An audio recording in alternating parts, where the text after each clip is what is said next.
सभी को भाव भरा प्रणाम, सभी का नमन, सभी का अभिवादन।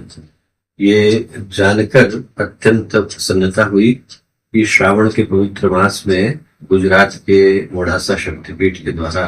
एक बड़ा ही अभिनव प्रयोग किया गया है। सही और सच्चा अध्यात्म ही वो है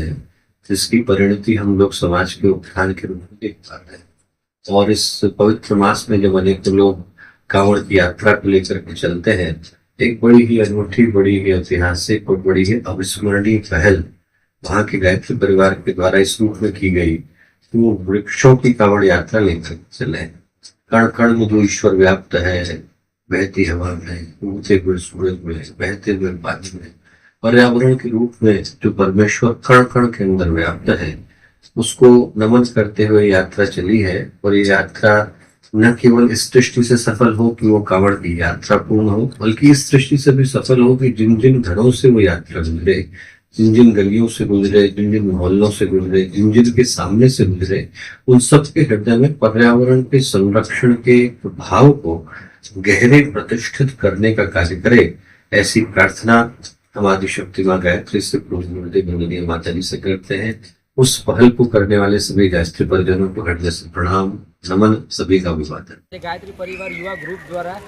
वृक्ष कावड़ यात्राનું આયોજન કરવામાં આવ્યું, જેમાં મોડાસા ગાયત્રી ચેતના કેન્દ્રથી રામપારકમાં આવેલું સોમનાથ મહાદેવના મંદિર સુધી વૃક્ષ કાવડ યાત્રા યોજવામાં આવી, જેના અંતર્ગત મોડાસા નગરના દરેક લોકોને એવું મેસેજ પહોંચાડવામાં આવ્યો કે પર્યાવરણના જતન માટે વૃક્ષારોપણ કેટલું મહત્ત્વનું છે। એ મેસેજ પહોંચાડવા માટે આજે ગાયત્રી પરિવાર યુવા ગ્રુપ દ્વારા એક વૃક્ષ કાવડ યાત્રાનું આયોજન કર્યું હતું, જેના ભાગરૂપે આજે શિવજીના મંદિર ઉપર જળાભિષેક પણ કરવામાં આવ્યો કાવડ યાત્રા દ્વારા। સમગ્ર વિશ્વમાં પર્યાવરણ માટે ખૂબ જ ચિંતા છે, ત્યારે અખિલ વિશ્વ ગાયત્રી પરિવાર સમગ્ર ભારતભરમાં વૃક્ષ ગંગા અભિયાન ચલાવી રહ્યું છે, જેના ભાગરૂપે મોડાસા ગાયત્રી યુથ ગ્રુપ દ્વારા છેલ્લા 164 રવિવારથી દર રવિવારે વૃક્ષારોપણ ઝુંબેશ ચલાવાઈ રહી છે। મોડાસા ક્ષેત્રમાં આજ સુધીમાં લગભગ 1700 જેટલા રોપાઓનું વાવેતર કરવામાં આવ્યું છે અને લગભગ મોડાસાના અલગ અલગ